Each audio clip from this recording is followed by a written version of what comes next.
আসসালামু আলাইকুম। আপনি কি সিঙ্গাপুর আছেন এবং ইউরোপের ভ্রমণের পরিকল্পনা করছেন? তাহলে নিশ্চয়ই জানতে চাইবেন ইউরোপের ভিসা পাওয়ার জন্য কি কি দরকার এবং কতদিন লাগতে পারে।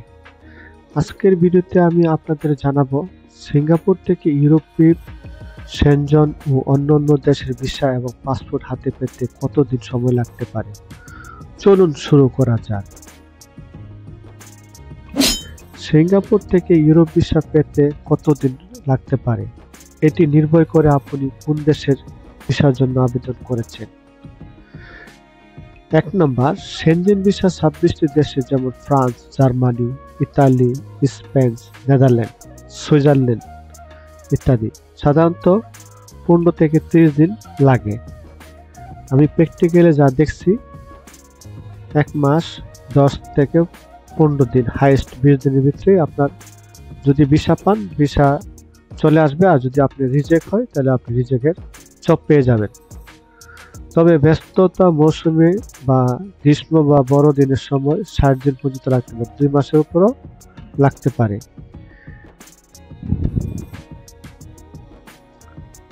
অন্যান্য ইউরোপের দেশ যেমন আইসল্যান্ড, আয়ারল্যান্ড, নরওয়ে ইত্যাদি নির্ভর করে দূতাবাসের উপরে সাধারণত 15 থেকে 60 দিন লাগে।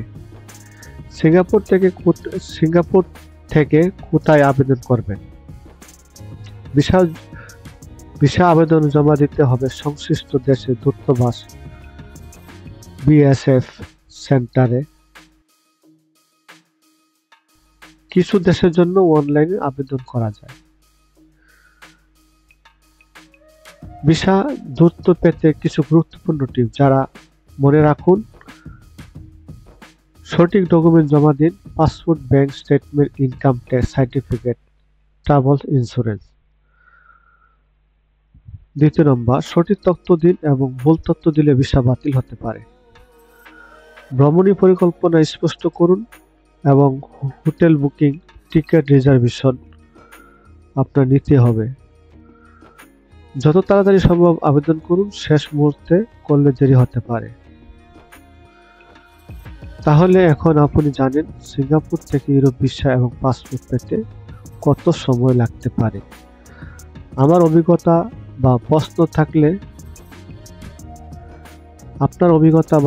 থাকলে কমেন্টে জানান। ভিডিওটি ভালো লাগলে লাইক এন্ড শেয়ার এবং সাবস্ক্রাইব করতে ভুলবেন না। দেখা হবে পরের ভিডিওতে। সে পর্যন্ত ভালো থাকুন, সুস্থ থাকুন এ প্রত্যাশা রেখে আজকের মতো বিদায় নিলাম। আমি হেলাল। আল্লাহ হাফেজ।